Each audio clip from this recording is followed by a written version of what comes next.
പുത്തനുടുപ്പും പുത്തൻ ബാഗും പുത്തൻ കുടയും പുതിയ പുസ്തകങ്ങളുമായി നവാഗതർ അക്ഷരമുറ്റങ്ങളിലേക്ക് എത്തിയപ്പോൾ പ്രവേശനോത്സവങ്ങൾ വർണ്ണക്കാഴ്ചയൊരുക്കി. രക്ഷിതാക്കളുടെ കൈകളിൽ പിടിച്ച് വിദ്യാലയമുറ്റത്തെത്തിയ കുട്ടികളെ വാദ്യമേളങ്ങളുടെ അകമ്പടിയോടെയാണ് വരവേറ്റത്.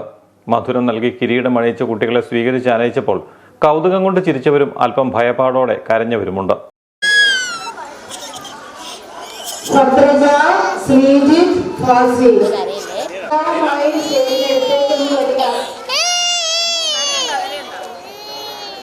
വിദ്യാഭ്യാസ മന്ത്രിയുടെ ഓൺലൈൻ സന്ദേശവും തുടർന്ന് പ്രവേശനോത്സവ ഗാനാലാപനവും നടന്നു. കമനീയമായി അലങ്കരിച്ച സ്കൂൾ അങ്കണങ്ങളിൽ കൗതുക കാഴ്ചകൾ കണ്ട് നീങ്ങിയ കുട്ടികൾക്ക് പ്രവേശനോത്സവത്തിന്റെ ആഘോഷങ്ങളിൽ പങ്കെടുക്കാനെത്തിയ ജനപ്രതിനിധികളും അധ്യാപകരുമെല്ലാം ആശംസകൾ അർപ്പിച്ചു.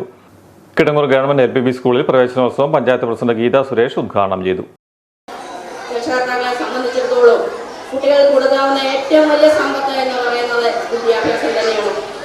വിദ്യാഭ്യാസ കാലം എന്ന് പറയുമ്പോൾ കുട്ടികൾക്കും അതോടൊപ്പം രക്ഷകർത്താക്കൾക്കും അവരുടെ എല്ലാം സ്വപ്നങ്ങൾ ചിറക് വിരിയുന്ന ഒരു കാലഘട്ടം തന്നെയാണ്.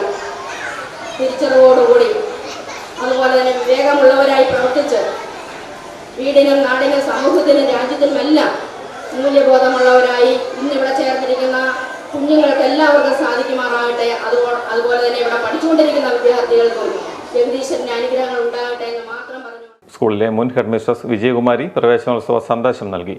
PTA പ്രസിഡന്റ് രാജേഷ് ആന്റണി അധ്യക്ഷനായിരുന്നു. ഹെഡ്മിസ്ട്രസ് ഷീന BC സ്വാഗതം ആശംസിച്ചു. നവാഗതരായ വിദ്യാർത്ഥികൾ കിരീടവും അണിഞ്ഞ് സ്റ്റേജിലെത്തിയപ്പോൾ ചിലരെങ്കിലും രക്ഷിതാക്കൾ അടുത്തില്ലാത്തതിന്റെ സങ്കടത്തിലായിരുന്നു. കുട്ടികൾക്ക് മിഠായിയും പായസവും നൽകി ആദ്യ ദിനം മധുരതരമാക്കുകയായിരുന്നു വിദ്യാലയ അധികൃതർ. വളരുന്ന തലമുറ ലഹരിക്ക് അടിമപ്പെടരുന്ന സന്ദേശവുമായി എക്സൈസ് ഉദ്യോഗസ്ഥരും പ്രവേശനോത്സവത്തിന് ആശംസകൾ അർപ്പിച്ചു.